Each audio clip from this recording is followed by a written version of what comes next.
once again, I welcome all the participants in the week 12.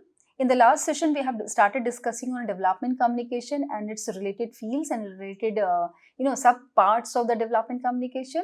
So, just to carry forward the same topic, I'll discuss today is the different aspects and the different subsets of development communication. So, let's start with the first, that is the development support communication. Although there is not much difference between the development communication and then DSC, that is called the development support communication, but there's a little difference in their approaches. So, what is this development support communication?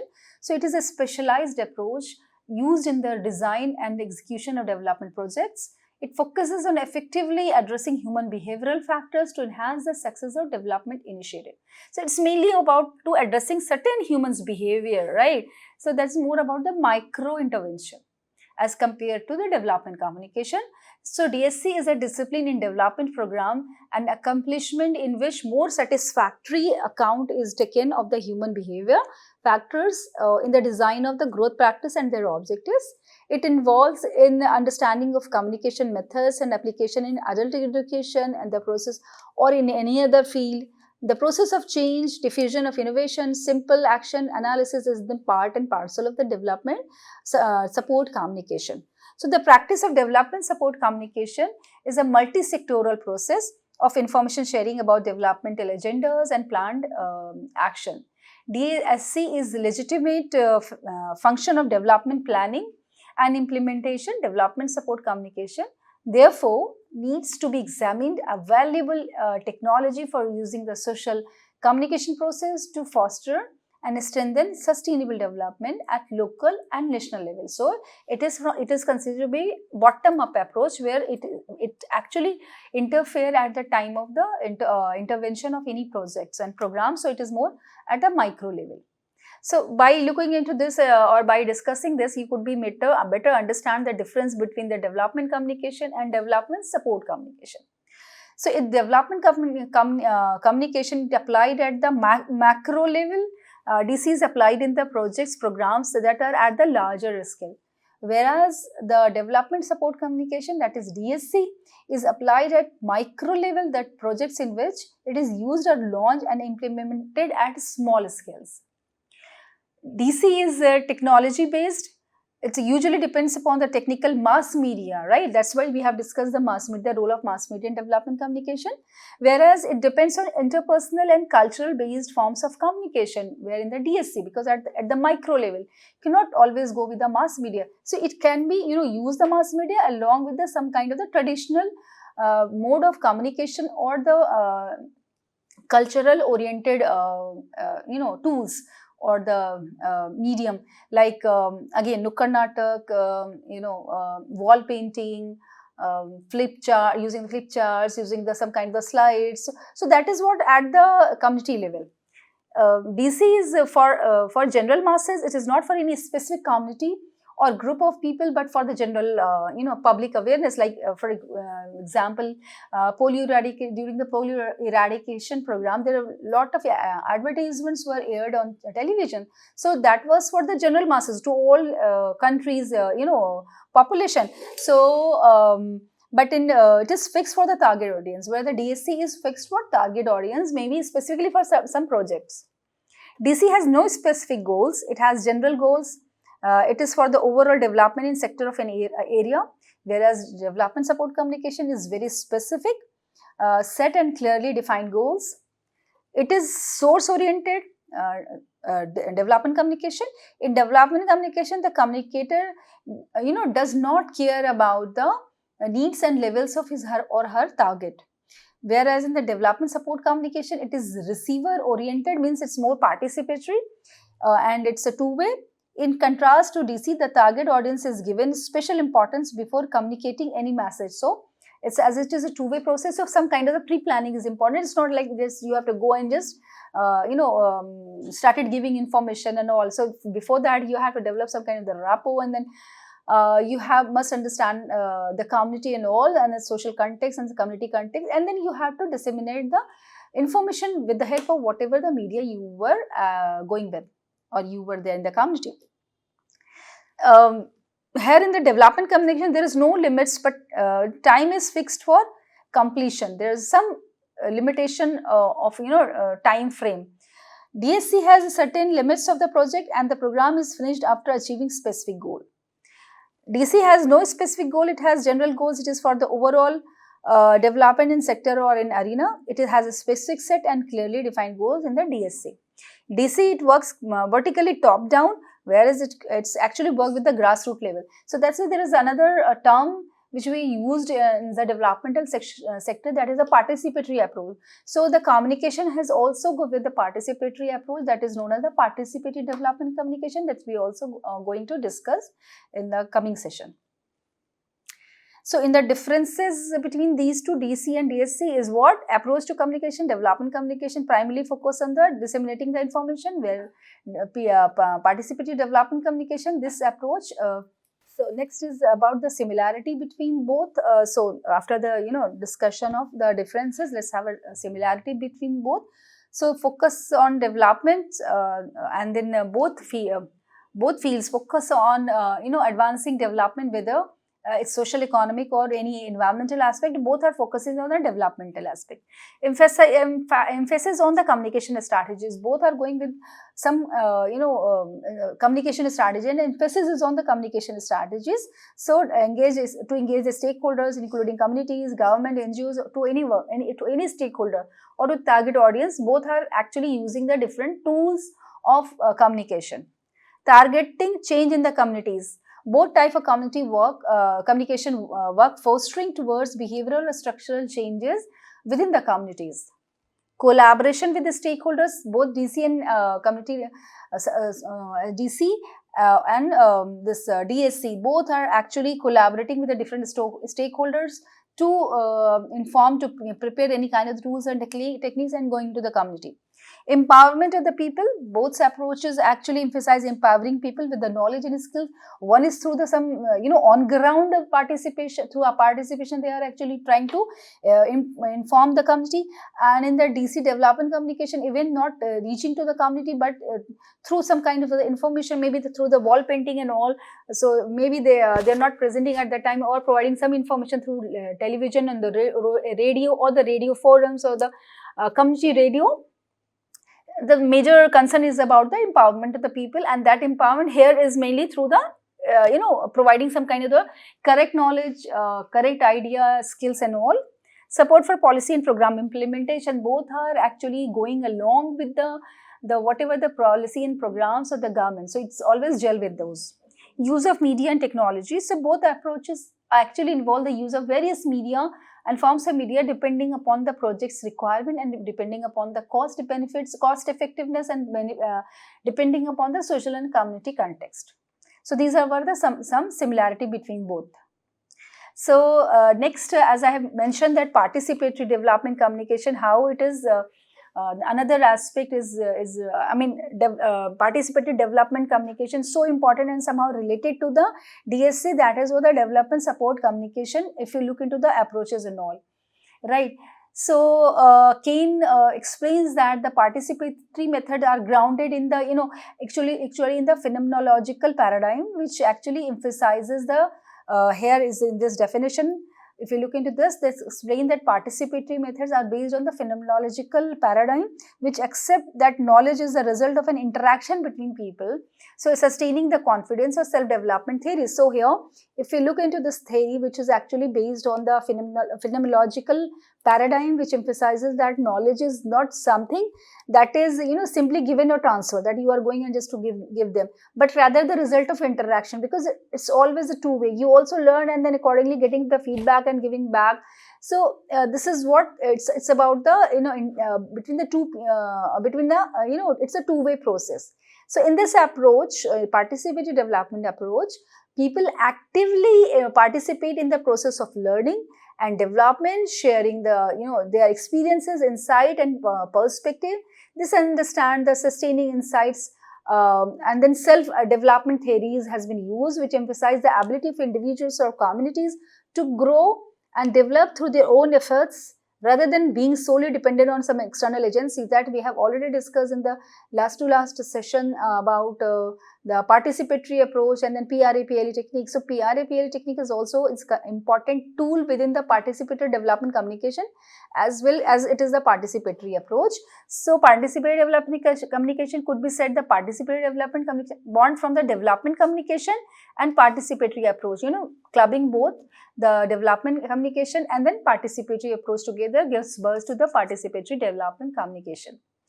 As per the meaning, conquer that participatory development communication is based on horizontal knowledge sharing between participants at a grassroots level. Means horizontal means everyone at the same pace or same space, rather than vertical to down and down to up. Rather, everyone is at the horizontally. Through media and interpersonal group communication, creating a climate and mutual understanding. So that's what it is very important to use the participatory development communication at many a time for the development and the success of any project. So benefits of the participatory development communication are what? So it actually improved relevance and then effectiveness. If you go with the participatory development communication, it improved the relevance and then effectiveness. When communities are involved, projects are more likely to relevant to their needs, leading to the greater success in achieving development objectives. Solutions are more likely to be culturally appropriate and sensitive to local conditions. Sustainability. If you go with the participatory development communication, definitely participatory process foster a sense of ownership among the community, and that is what actually important for the sustainability. Social inclusion. Participatory development communication actually promotes inclusivity by ensuring that all groups, particularly that often excluded, maybe the women, youth, disabled or marginalized, that all have a voice in the development process, and this inclusivity leads to more equitable and development outcomes. So that is what the social inclusion is, one of the benefits which is coming out because of the participatory development communication. Rather, just to given information through some media, maybe everyone's voice has not been taken into consideration. The meaning of the hidden aspect is not became the part of that project. So participatory development communication, that is what its importance is.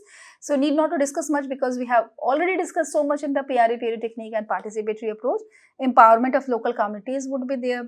Strengthen relationship and trust. So definitely with going with the participatory development communication, you actually build the strength and then relationship and then trust with the community, and overall this mutual respect are fostered, which enhances the success of any developmental projects and then your efforts.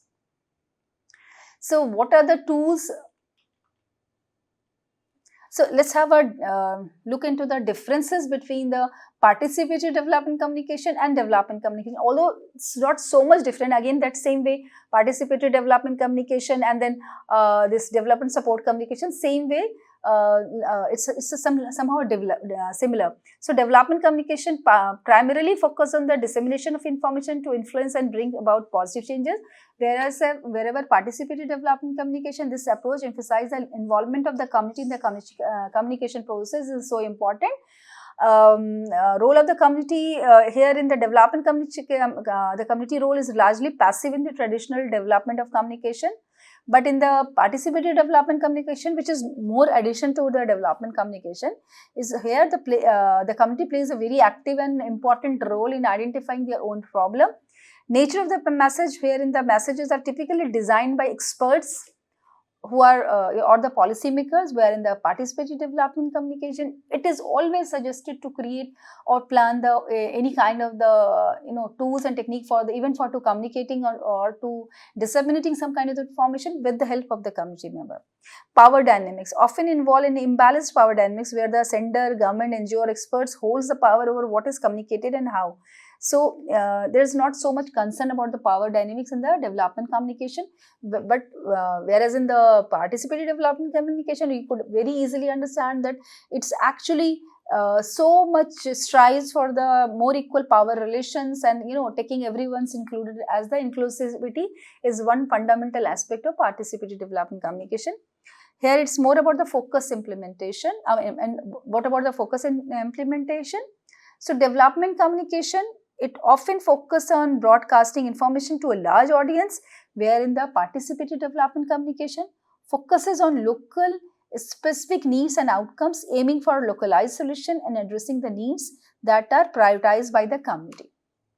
Let's have a look on the tools of the participatory development communication, and these are the tools has been also used in the development support communication, right? In the development support communication as well as in the participatory development communication, these tools are so common.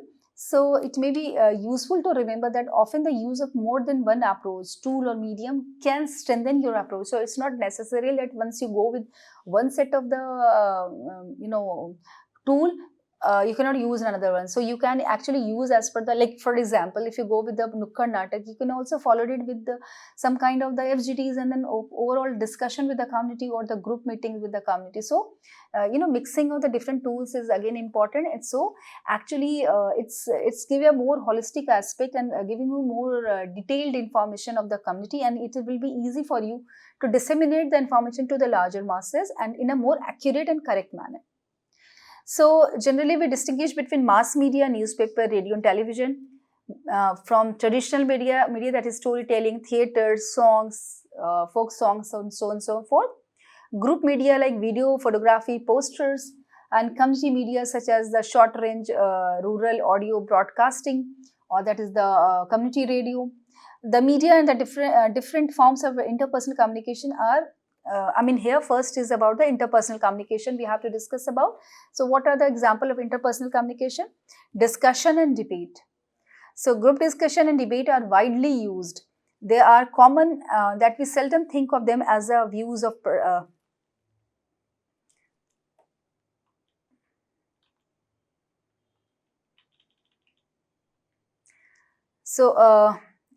but we can greatly enhance their utilization. As communication tools, they should support and give an activity. In this case, generally community meeting in order to reach a specific objective.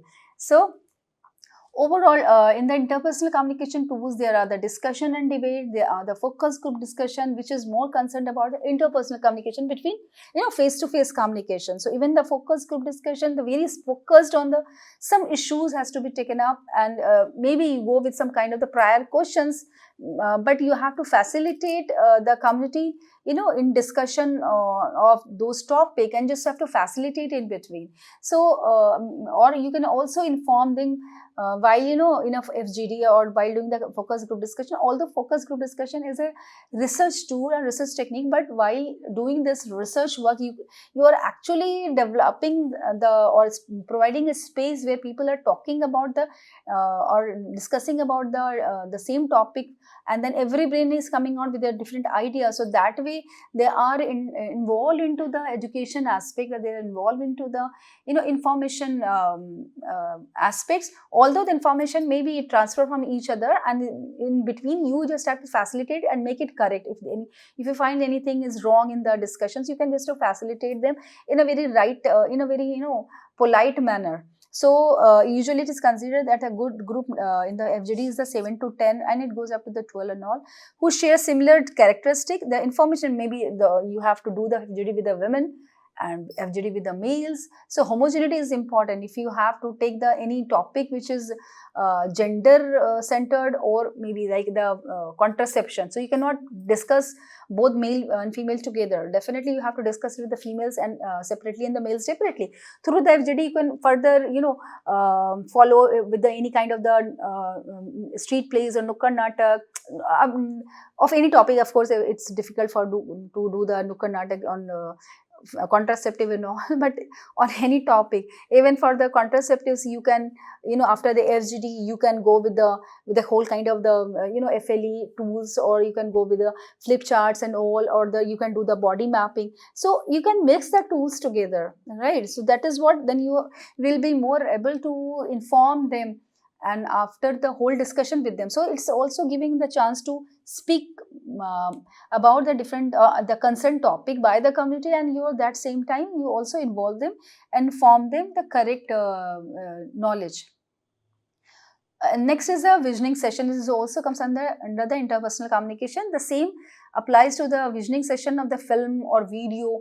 After this is again considered to be very important, and sometimes it's more catchy. But after you can do after this, you can do a public meeting once you show a kind of the videos to the community or so. This tool is very effective in raising awareness on a specific issue or introduce knowledge or behavior elements. So you have to show a video or of short films, and then you start a discussing about after that movie. So or this the same that video. The same applies to visioning session of the film or video. Usually these sessions are organized during a public meeting where resource persons talk about given issue and where about the projection discussion is organized. So this tool is very effective in raising awareness on specific issues and to introduce knowledge or behavior elements. So after showing that any videos, you can have a discussion with the community members. Now coming to the PRA technique. So here I am not, as you have seen, it's only one line, so I need not to discuss again and again the same thing.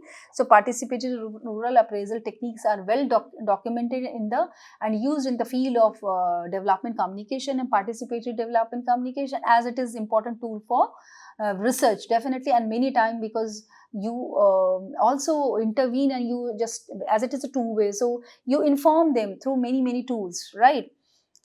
As in the force field analysis. So after the analysis, you can discuss with them the different aspects that the community could use that. Even after the need assessment or after the Chapati diagram, after the identification of the gaps, you can inform them from where they can actually access and how they can improve their whole situation. So there is a lot examples would be there. And then role playing. Role playing is what, again, it's a very interesting and entertaining tool. So role playing can be very interesting to facilitate participation in small groups. This could not be in a larger masses with the larger.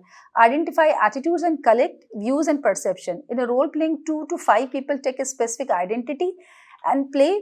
Interaction between the characters. After the play, a discussion could be follow again. So in the role playing, for example, once I was giving a training to the some ashas and all regarding the contraceptives and family planning. So even that time, so what kind of the issues has been raised by the community member, to understand those and how they actually reacted to them. We have done a role playing with those ashas.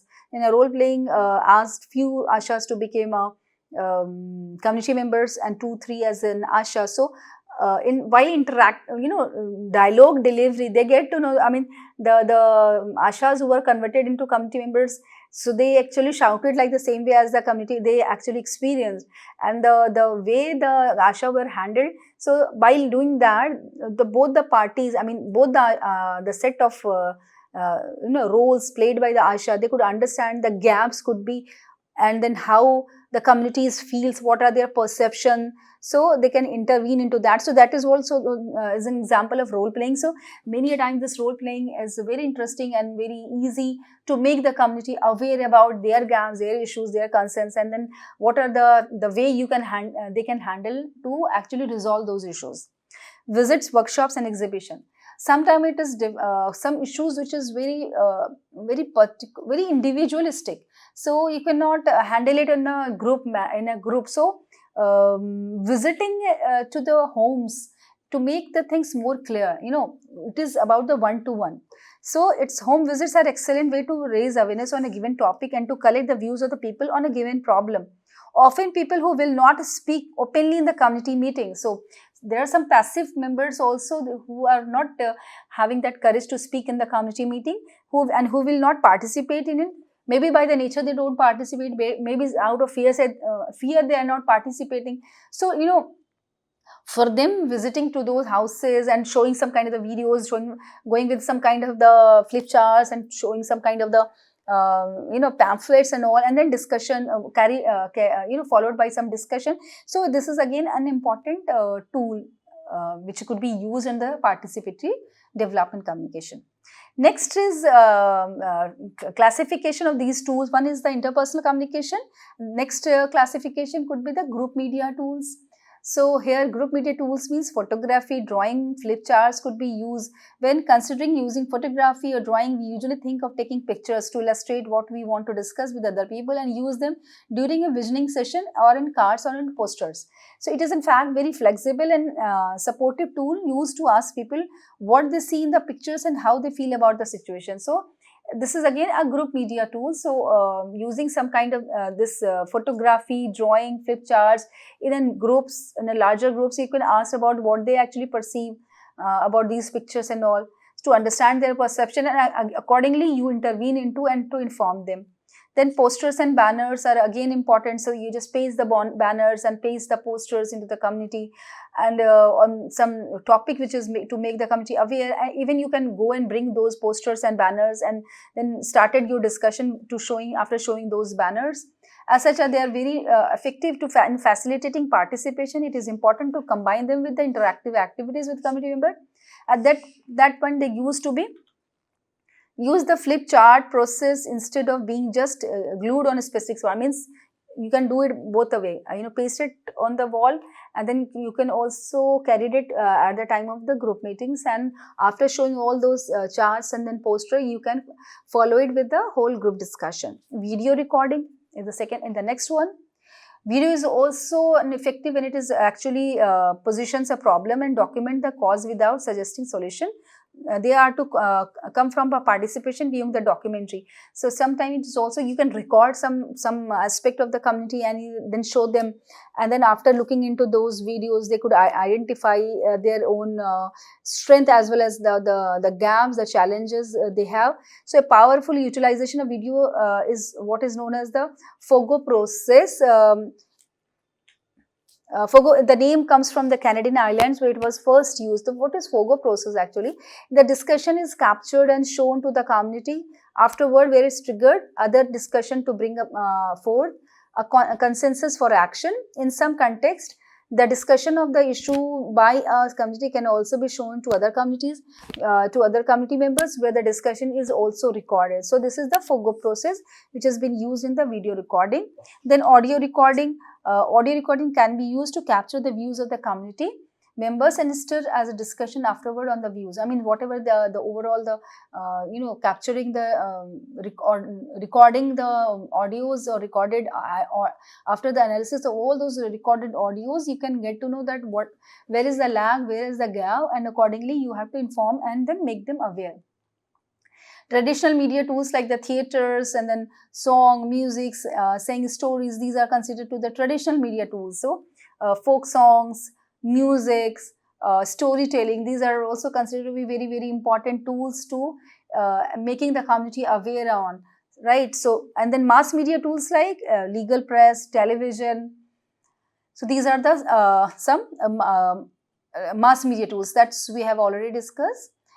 Information and communication technology tools, that is also ICT, that is in a present day world, we are actually cannot think about any project without the use of the ICT. So it is now it's become so important. So the computer as a to use the slide or projector into the communities is again a very useful, because in a community where they don't have any electricity and all, you can go with the computer and all kind of the slideshow and all. You can by showing them through the slideshow, or even through just to your laptop, if you cannot bring the whole projector and all. So even after visualizing that thing, the committee member became more understand about that issue and then concern. So it's nowadays also became so important. Many NGOs, many agencies have used that. I mean, they have this mobile van, they have all the equipments with them, and they just go into the community and showing them the projectors. I mean, sometimes they show also the movies and all, just to create interest among the community member. And then selection of the movies is again important. So these are the things has been happened. Then using the internet and even the mobile, even in the vans, they also used to go with some kind of the books or the small library in the rural areas and into the many areas, to just to give them some story books and all, just to have an interaction with the community member. And also those story books and consent books are related to the sometime with the projects and sometime may not be.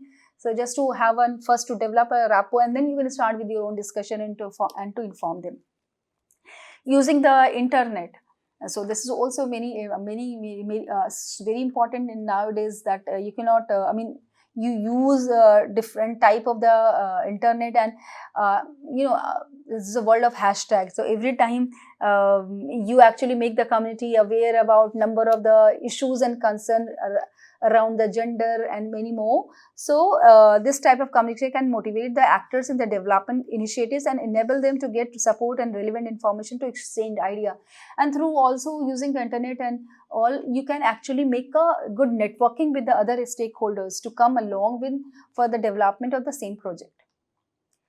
So, I just have to overall summarize this all, the messages and the target group. These are the two concern area. What are the messages and for whom you are actually developing the message? So, these are the mass media, through mass media like radio, newspaper, poster, pamphlets, banners, stickers, ICT, television, these all.